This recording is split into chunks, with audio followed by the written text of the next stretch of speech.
can you, okay, so we are now looking at a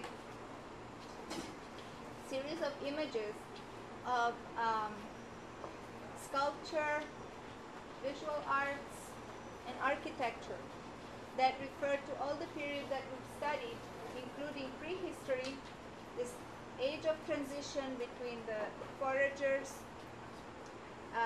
hunters, small groups, and the first agricultural populations that were settled in the areas of the rivers, and then how this evolves in more complex societies. So we are really first looking at these very simple societies that we have seen were formed by small groups of people who were quite equal and shared almost everything, including parenting, sometimes partners, and the little things, the few things that they had as foragers, nomads, they took them with them. And you can go to the next slide. So we look at some of the areas where these populations were common. This is Asia Minor. You see the two rivers, the Tigris and the Euphrates, and the Caspian Sea. And you can also see how the earth changed. You see even better in the next slide. See that this is the Black Sea, and it was very different then.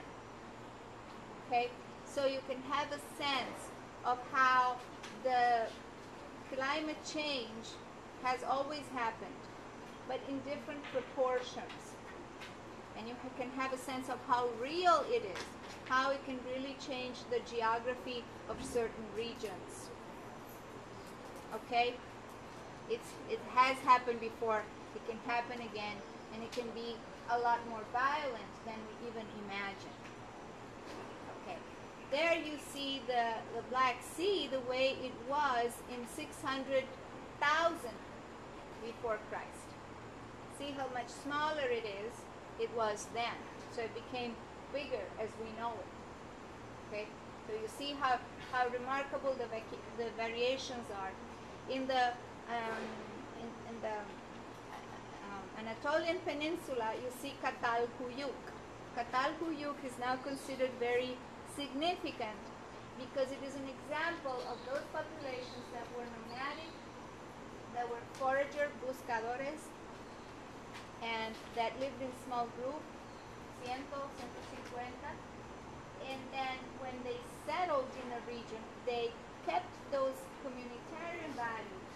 Their values didn't change immediately, so they had these collaborative communitarian values while they were settled, and so they could develop more because they had now a stable place to be. Okay, and this is one of the excavation of Catal Huyuk, and you see that all the rooms are one adjacent to the other. There is no demarcation, there is no hierarchy, nobody is more powerful or less powerful. Next. Okay, and this is a bit of a reconstruction, and you see that they kind of aggregated to one another. If there was a wall, they say, okay, can I build my house next to your wall? And it kept going and expanding and expanding. So it was a bit labyrinthine. It was a bit chaotic if you didn't know how it worked. But if you were part of it, you knew why things had developed that way, and that where you knew your way around it. Next. Okay, this is another example of this collaborative style of life where you see that people had staircases to their neighbor's house. So it indicates they were not afraid of their neighbors. They helped them out. Next. And this is one of the islands of the Mediterranean. It's south of Sicily, where we find some of these cult sites or some sacred grounds for this very common cult of the Great Mother. Again, in these times, the sacred was feminine. Okay? And why? because the mystery of life was feminine. Life came from women. It was delivered by women. And nobody really know how it got there. Okay, so there was a reverence for the feminine, and you see all these rounded forms, these forms that look a bit like a womb. Okay, you don't see many square or triangular forms, but many rounded forms. Next, this is one of the many representations of this fertility or great mother goddess. This is the president, the ancestor of Gaia, which is the earth goddess for the Greeks. Remember, Gaia, chaos, and Eros, the first three gods, the ancient gods according to Pedro, who says that Eros is an ancient god. He says he's as ancient as chaos, Gaia or Gaia from the word geography, and Eros, of course, love. So this is the precedent, the ancestor of Gaia in the representations of those foragers. Okay, look at, the femininity they like is not really something that is designed to excite men or to bring pleasure to men. It's really a fertility that is very self-contained, it's very maternal. Okay? Next, another representation. As you see, this abundance, this witness, this ability to contain, and reproduce and be fertile. Next, another one. Can you see the emphasis on the mammal organ, on what makes mammals mammals? The fact that we can nurture our children, that we could produce that nectar, that food that they first have as we get born. Next. Okay, this is perhaps the most famous of these representations. It was found somewhere in Germany, Willendorf, and it is very symbolic because a whole style of art of the 20th century, primitivism or modernism, is really inspired by this Venus of Willendorf, which is, one could say, the opposite of a representation of femininity designed to please masculinity or to be in service to the pleasures of male pleasure. She's not trying to please any man. She's clearly very abundant, and her main role in society is to create more life. Next. And here's another one. Those are from Catal, Huyuk, so you see how expansive this was.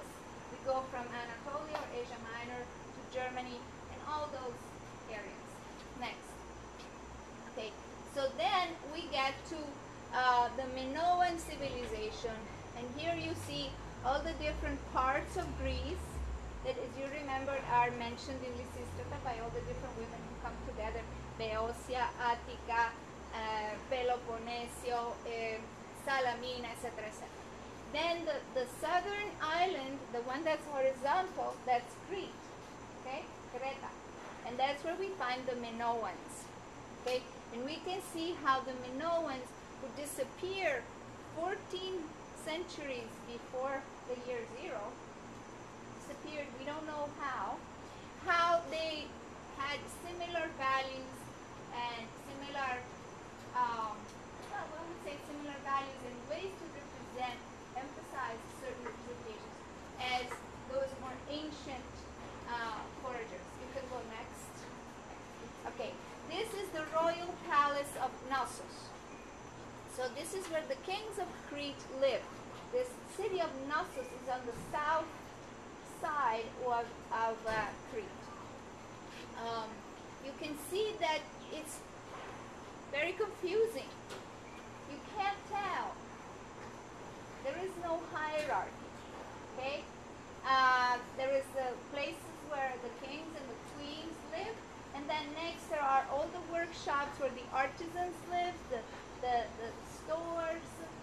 It was all together.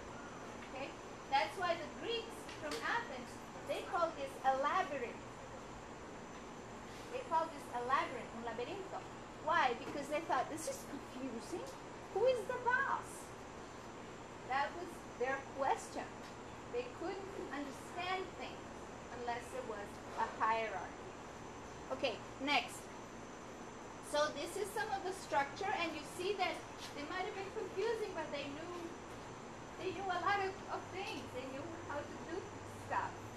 Next. Okay, and here we see even more. We see the emphasis on beauty and harmony. Look at those columns and the color of those columns, this accent on the beauty, the exuberance, the joy of life. You see a little bit here, and you can see even more later. Keep going. Next. Okay, here is one of the courtyards. Look at those columns, the vivacity of the colors, this beautiful top, the round shapes. One more. Okay, and this is a decoration. Can you see the dolphins? And then the more decorative parts on the side of the doors. But look at the dolphins. They're all swimming, they're all having fun, their little children are swimming around them. There's a sense of exuberance, of joy, of vitality. And also a lack of fear. They're not defensive. Okay, next. Here's here you see even more of that, of this beautiful columns that look up, and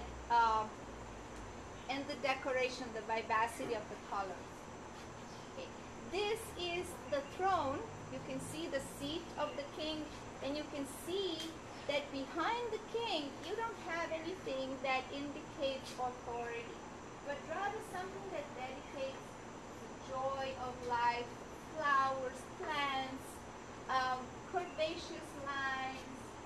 Okay, so it's kind of unusual for viewers who are more accustomed to the king being authority, very severe, very strict.